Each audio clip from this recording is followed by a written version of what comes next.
আমাদের জেলা শাখার সাবেক সভাপতি জনাব প্রভাষক মোহাম্মদ সাখাওয়াত হোসেন। সম্মানিত উপস্থিতি, সকলের প্রতি সালাম, আসসালামু আলাইকুম।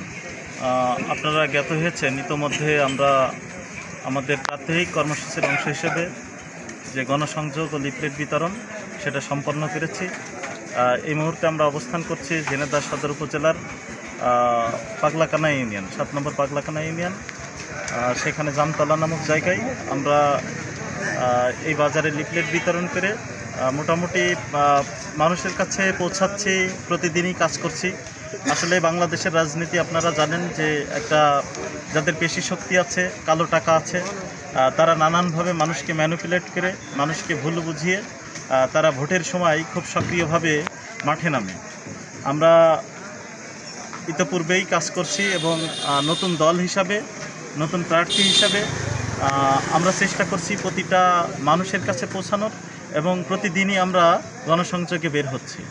তো সাধারণ মানুষকেও আমরা সেই মেসেজটাই দিতে চাই যে কালো টাকার কাছে বিক্রি না হয়ে এই তরুণ প্রজন্ম যে লক্ষ্য উদ্দেশ্য নিয়ে আপনাদের দ্বারে দ্বারে আপনাদের কাছে আসছে এবং পরিবর্তনের যে প্রত্যাশায় এই তরুণ প্রজন্ম বুক বেঁধেছে, আপনারা তাদের সাথে থাকবেন। আমরা অবশ্য তৃণমূল পর্যায়ে যাচ্ছি, বিশেষ করে গণ অধিকার পরিষদের কেন্দ্রীয় নির্বাহী সংসদের সাধারণ সম্পাদক ঝিনাইদহ জেলার কৃতি সন্তান রাশেদ খান, তাকে সবাই টিভি টকশের মাধ্যমে তাকে চেনে, তাকে ভালো ছেলে হিসাবে এবং ন্যায়ের পক্ষে, সত্যের পক্ষে একটা উজ্জীবিত কণ্ঠস্বর, প্রতিবাদী কণ্ঠস্বর। তারা প্রত্যাশা করছে যে এই রাশেদ খান এই অবহেলিত জনপদের মানুষের দুঃখ দুর্দশা নিরসন করতে পারবে এবং ঝিনাইদহ জেলাকে জাতীয় পর্যায়ে তুলে ধরতে পারবে। তারই নিরিখে আমরা উক্ত সংগঠন গণ অধিকার পরিষদের জেলা কমিটির পক্ষ থেকে এই প্রাত্যহিক কর্মসূচি চলমান রেখেছি। আমাদের এই সীমাবদ্ধতার ভিতর দিয়েই আমরা চেষ্টা করছি আপনাদের পাশে পৌঁছে যাওয়ার।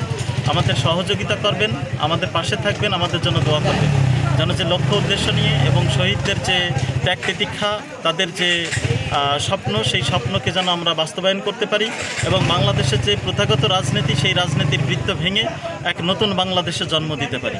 সবাই ভালো থাকবেন, সুস্থ থাকবেন। আজকের কর্মসূচি আমরা এখানেই শেষ করছি।